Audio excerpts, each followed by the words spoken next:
We're here at the Health Innovation Conference at the Venetian in Las Vegas, talking to all sorts of leaders about the future of healthcare and health technology.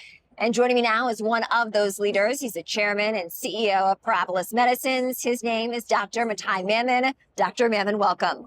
Thank you very much. It's a pleasure to be here.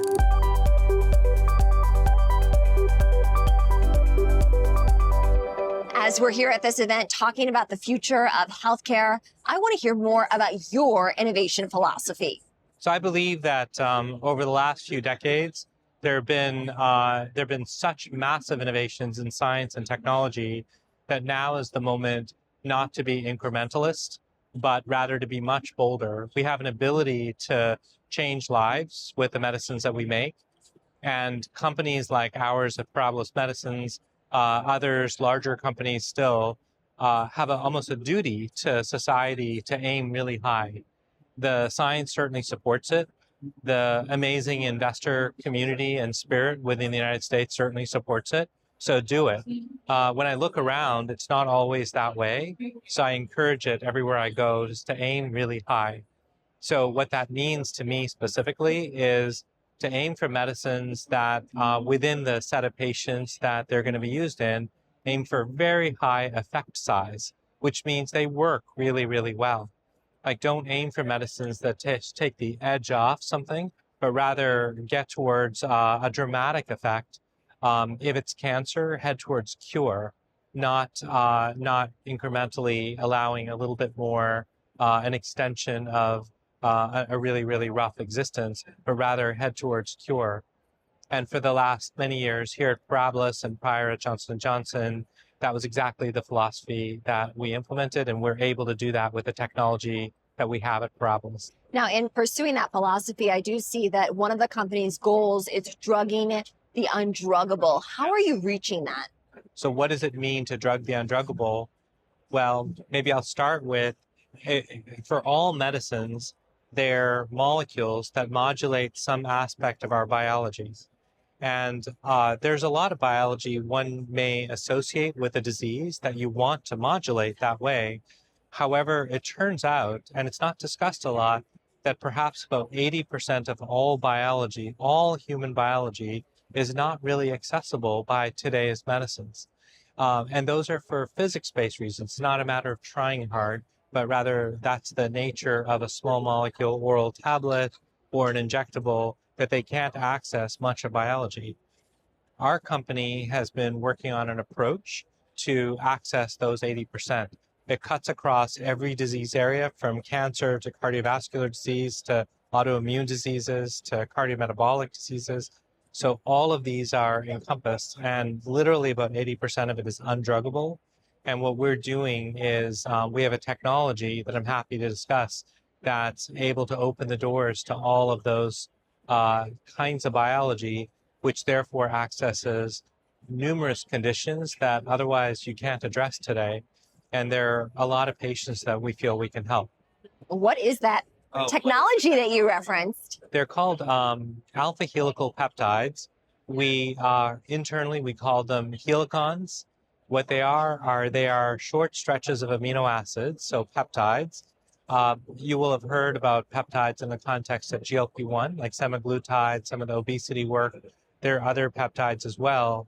What distinguishes our peptides from all other peptides is they are locked into a particular shape, an alpha helical shape. It's like a corkscrew, and it's held that way such that we can diversify the side chains of those peptides well beyond what might appear naturally.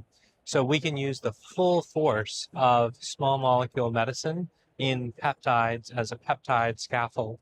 And when you do that, you can optimize these structures, these helicons, to gently go inside cells and modulate difficult biology that otherwise would remain unaddressable.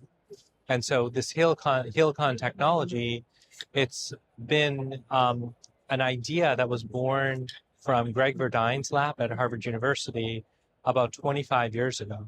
And for about 15 years, it was incubated through academic research, and small problems were addressed all those years. And then it's about 10 years ago that Greg decided that it's mature enough to form a company. And that company, initially called Fog Pharma, now called Parabilis, is the culmination of all that academic thinking. And what we did within the company is learn how to translate it. So reduce it to practice beyond an idea, work hard to get it to look like a medicine and behave like a medicine at the right doses and the right selectivity for the biology you want versus anything else. And it's really opened the doors to so many diseases that you just couldn't get to in any other way that I'm aware of. What is the clinical trial data revealing to you? So we've just started about 2 years ago.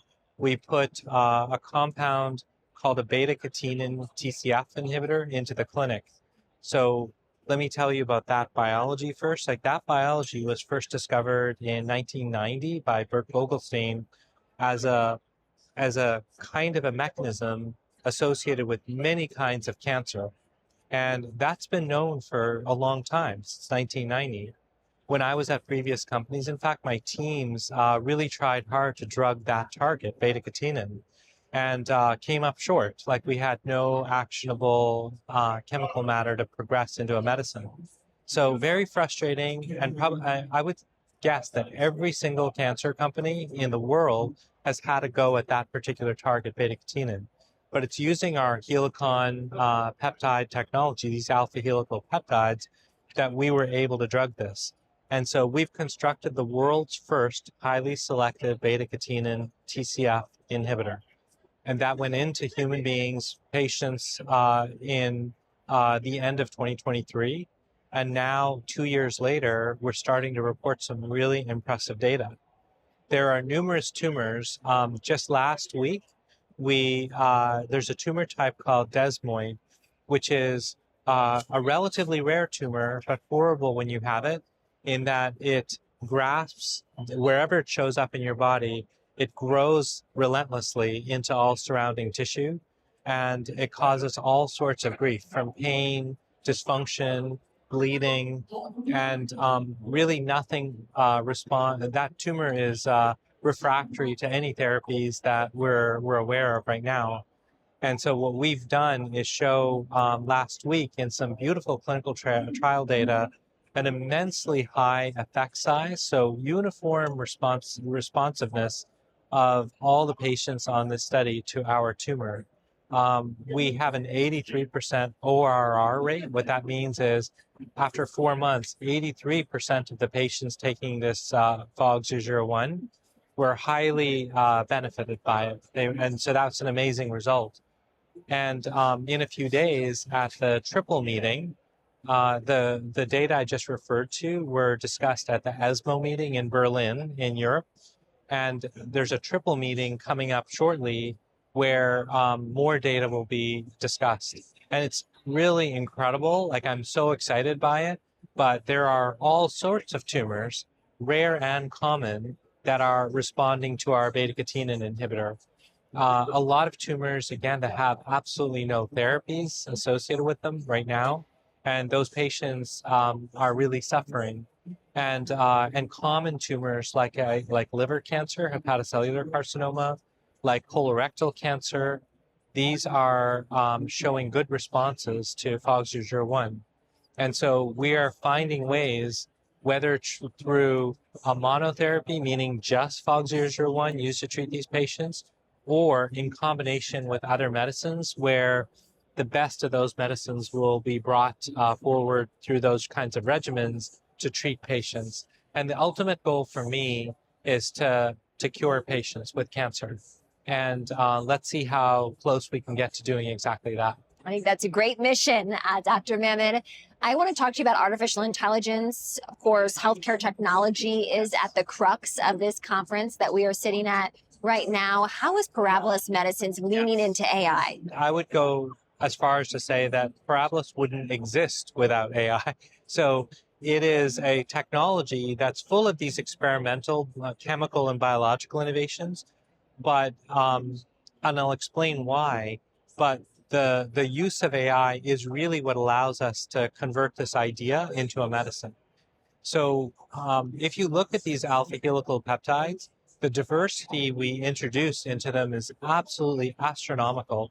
We can have, for example, thousands of options for every spot along this peptide chain, and we can have many spots. So we have maybe 10 to the 80 kinds of peptides that we can form. 10 to the 80 is orders of magnitude beyond the number of atoms in the universe. So there's no way one can experimentally or kind of muscle your way through that kind of diversity. What we've done within the company is produce training data to train AI algorithms that will allow us to predict and therefore design key features into our medicines. I mentioned that they need to be able to gently enter a cell. That entry is one of those very difficult things to design into a peptide. And so we're able to do that, harness all this diversity, take advantage of modern AI algorithms, and predict what would work and make those molecules and have it do exactly that. There are other features one needs to be a medicine, and we're slowly being able to predict more and more of those in what we do within the company.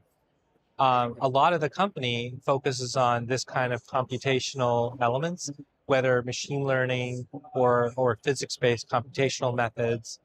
And again, we just wouldn't exist. If we tried to exist 10 or 20 years ago, we couldn't. With the same experimental ideas, it's AI that's really brought Parabilis to life. It's very impressive. And I'm sure for our viewers watching, they want to know the investment case in Parabilis Medicines. Your firm is privately held, but what would you say to those viewers who are also investors? Yes, very clear investment thesis is that differentiation is the name of the game. There are a lot of companies working on medicines that are within an already well-established mechanism, and those medicines can't help but be just incremental on top of what was done before. Every one of our projects within Parabilis is unique. We are pioneers in every single case, and when we succeed, and we will succeed, then we are the only medicine that does what it does. And we have an ability to design through these AI algorithms I mentioned. Other companies don't have that access to 10 years of technology development. So there's a natural barrier to entry or moat around Parabilis medicines. So we're going to be producing unique and effective medicines that only we have. And that will result, when all of this comes forward into the marketplace, into an absolutely stunningly impressive company. And I'm committed to get us there. What excites you about what's on the horizon, Dr. Mammen? Oh, there's so much. I do think that, my own dream is to lift up the health of humanity, like globally, like in the United States, in Europe, and elsewhere.